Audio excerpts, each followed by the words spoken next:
अस्सलाम वालेकुम दोस्तों, क्या हाल चाल है। आई होप आप लोग सब अच्छे होंगे। मैं हूँ तुबा दुरानी और आज फिर से मैं रूटीन के साथ आ गई हूँ एक व्लॉग्स लेके।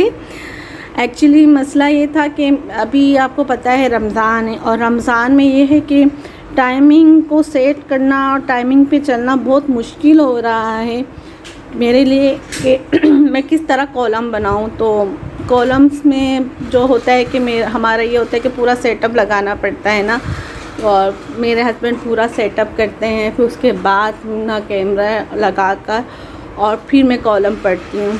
क्योंकि उसमें मैं ये जैसे व्लॉग्स वगैरह तो मैं मोबाइल से ना डाउनलोड कर लेती हूँ, जैसे अभी भी मेरे हाथ में मोबाइल है और मैं आप लोगों से बात कर रही हूँ। लेकिन जब कॉलम वगैरह पढ़ती हूँ तो हमें कैमरा होता है और कैमरे को सेट करके फिर होता है, और जिसके लिए अभी टाइम मिल नहीं रहा।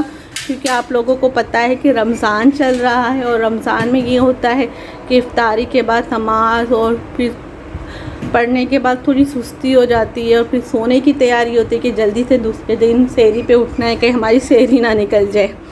तो इस वजह से थोड़ी डिस्टर्बिंग है और मैं नहीं कर पा रही। तो मैंने सोचा क्यों ना थोड़ा ये रूटीन व्लॉग कर कर ही आप लोगों से बातचीत कर ली जाए। तो मैं ये दिखा रही थी आपको फूल। एक्चुअली ना मैं जब पाकिस्तान से आई ना तो उस दिन मेरे हस्बैंड ये एयरपोर्ट पे लेकर आए थे और मुझे बहुत अच्छा लगा था उनके हाथ में फ्लावर देखकर। और फिर जब मैं घर आई थी तो मैंने दूसरे दिन ही जाके मैं ये फ्लावर का लेकर आई थी और मैंने इसके अंदर ये फ्लावर डाला था और मुझे बहुत अच्छा लगा था। और उस दिन से फ्लावर मैंने इसी के अंदर सेट किया और इसी के अंदर ये ड्राई हुए ना, और मैं इस तरह ड्राई फ्लावर रखती हूँ और मुझे अच्छा लगता है। और ड्राई फ्लावर रख कर फिर उसमें इस तरह के परफ्यूम या अत्तर वगैरह है ना वो छिड़क देती हूँ इस तरीके से एक एक फ्लावर पर। तो उससे क्या होता है कि इसके अंदर फ्रेगनेंस आ जाती है।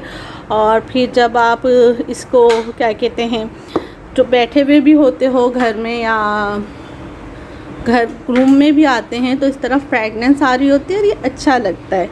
मुझे इस तरह ही अच्छे लगते हैं। ड्राई फ्लावर भी अगर रखो तो ये रहते हैं और एकदम ख़राब नहीं होते। तो मैंने सोचा क्यों ना आज आप लोगों को भी बताया जाए कि किस तरह ड्राई फ्लावर रखे जाते हैं।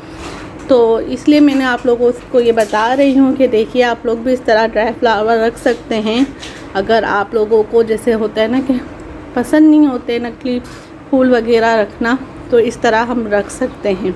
और यहाँ पे आ रहे आमिर भाई एक्चुअली आपको पता है रमज़ान शुरू होता है तो फिर पाकिस्तान के अंदर इस तरह के ट्रांसमिशन शुरू होती है रमज़ान, और अच्छी भी होती है। और मैं क्या करती हूँ जब काम कर रही होती हूँ तो ये मैं लगा देती हूँ और साथ साथ सुन भी रही होती हूँ और मेरा काम भी चल रहा होता है। कुछ बातें मुझे अपनी बचपन की याद आ गई थी कि जब हम लोग छोटे थे और हमारे जब रमज़ान होते तो अम्मी इतना काम किया करती थी, और उस वक्त जब अम्मी वगैरह काम करती थी और उसके अलावा इतनी इफ्तारी भी बनती थी और फिर भी उन लोगों के पास टाइम होता था।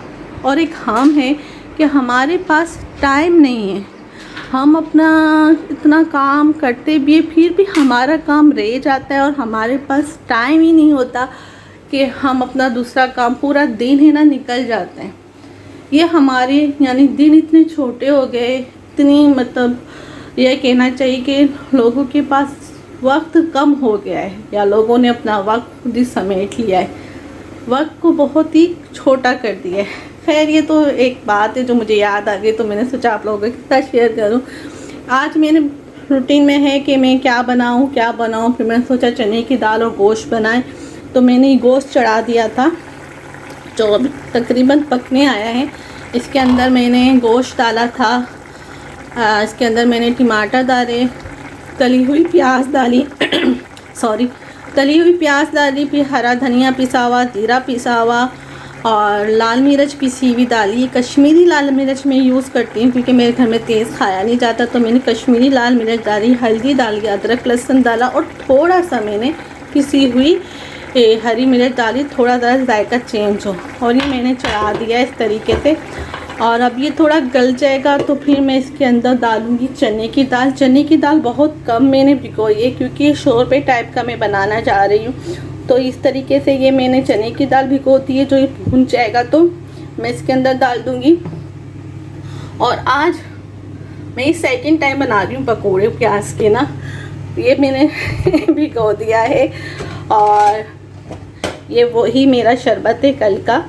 तो आज इसी में मैं शरबत डाल दूँगी और ये हमारी इफ्तारी है। क्योंकि यहाँ पे ये कि आप लोगों को पता है कि मेरे जो हस्बैंड हैं वो इतना खाते नहीं हैं समोसे वगैरह, तो फिर मैं इतना बनाती नहीं हूँ।